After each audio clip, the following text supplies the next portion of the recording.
चलिए आज समझते हैं कि प्राचीन भारत में एक पूरा साम्राज्य आखिर चलता कैसे था। वो कौन सा जबरदस्त सिस्टम था जो इतने बड़े साम्राज्यों की असली नींव हुआ करता था। तो सवाल सीधा सा है। आज की तरह टेक्नोलॉजी तो थी नहीं, तो फिर कोई राजा इतना बड़ा साम्राज्य बनाता कैसे था? और उससे भी बड़ी बात, उसे संभालता कैसे था? तो चलिए इसे समझते हैं। हम 5 चीजों पर नजर डालेंगे। पावर के साथ अंग, खजाना कैसे भरता था, सेना और सुरक्षा, राजा का सबसे बड़ा कर्तव्य क्या था, और आखिर में साम्राज्य की खुफिया आंखें। तो शुरू करते हैं सबसे बुनियादी बात से। वो फिलॉसफी, वो सोच जिस पर पूरा का पूरा साम्राज्य खड़ा होता था। मतलब एक राज्य होता क्या है? ये सोच हमें मिलती है कौटिल्य के अर्थशास्त्र से, जहां सप्तांग सिद्धांत की बात की गई है। कमाल की बात यह है कि इस थियरी में एक राज्य को एक जीते जागते शरीर की तरह देखा गया है, जिसके 7 सबसे जरूरी हिस्से यानी अंग होते हैं। अब देखिए, ये 7 अंग मिलकर ही एक राज्य को चलाते थे।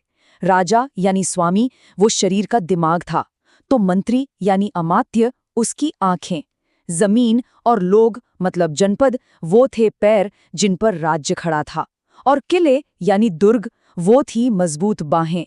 खजाना या कोष शरीर को चलाने वाली एनर्जी थी, और सेना जिसे दंड कहते थे वो थी उसकी ताकत। और हाँ, सहयोगी यानी मित्र, उनके बिना ये शरीर अधूरा था। सोचिए, अगर एक भी अंग कमजोर पड़ जाए तो पूरा साम्राज्य ही लड़खड़ा जाता था। अच्छा, तो इस पूरे शरीर को चलाने के लिए एनर्जी चाहिए है ना, मतलब पैसा। तो सवाल ये है कि इतनी बड़ी बड़ी सेनाएं, इतने सारे अधिकारी, सड़कों और नहरों जैसे काम, इन सब के लिए पैसा आता कहाँ से था?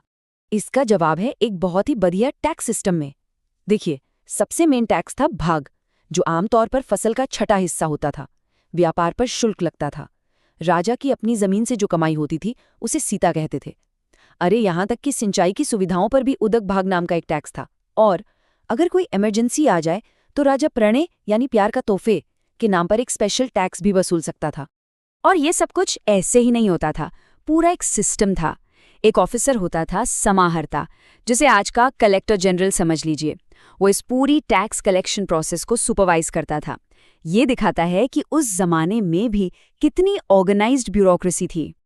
चलिए, खजाना तो भर गया, लेकिन अब सवाल ये कि साम्राज्य अपनी जमीन की, अपने लोगों की और इस खजाने की हिफाजत कैसे करता था?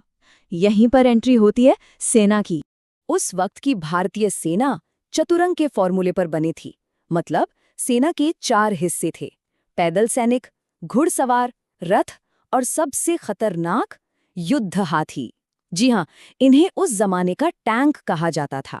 ये दुश्मन की लाइनों को तहस-नहस करने और किलों को तोड़ने के काम आते थे। और सिर्फ सेना ही नहीं, डिफेंस की स्ट्रैटेजी भी कमाल की थी। किले बनाने में कुदरत का पूरा पूरा इस्तेमाल होता था।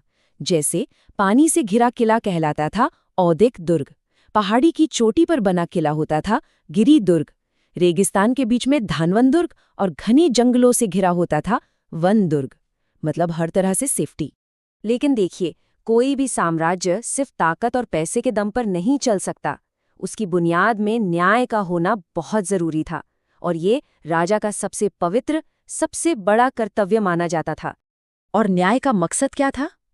एक बड़ी गहरी फिलॉसफी थी इसके पीछे, जिसे कहते थे मत्स्य न्याय। इसका मतलब है जंगल का कानून, या कह लें मछलियों का कानून, जहां बड़ी मछली छोटी मछली को खा जाती है। राजा का काम था दंड यानी सजा के डर से इसी अन्याय को रोकना, ताकि ताकतवर कमजोर को न सताए। इस सोच का एक जबरदस्त उदाहरण सदियों बाद मुगल बादशाह जहांगीर के समय में भी देखने को मिलता है। उनकी जंजीरे अदल यानी न्याय की जंजीर। सोचिए, ये 60 घंटियों वाली एक सोने की चेन थी, जिसे कोई भी आम इंसान खींचकर सीधा बादशाह से इंसाफ मांग सकता था।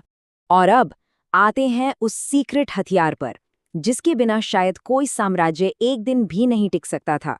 मैं बात कर रही हूँ जासूसी के एक बहुत बड़े और गहरे नेटवर्क की।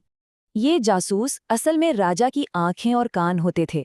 उनका काम सिर्फ ये पता करना नहीं था कि दुश्मन क्या कर रहा है, नहीं, वो गलत जानकारी भी फैलाते थे और यहाँ तक कि अपने ही मंत्रियों और अधिकारियों पर नजर रखते थे कि कहीं कोई बगावत की साजिश तो नहीं रच रहा। और कमाल की बात ये है कि ये जासूस इतने आम बनकर रहते थे कि कोई सोच भी नहीं सकता था। कोई फर्जी स्टूडेंट बनकर घूम रहा है तो कोई साधु संत बनकर, कोई आम घर गृहस्थी वाला इंसान तो कोई व्यापारी, यहाँ तक कि महिला भिक्षुणियां भी जासूस होती थीं जो हर तरह की जानकारी इकट्ठा करती थीं। लेकिन सबसे चौंकाने वाली कहानियां हैं विषकन्या की। ये वो महिला हत्यारिन थीं जिनके बारे में कहा जाता है कि उन्हें बचपन से ही जहर की छोटी छोटी डोज दी जाती थी।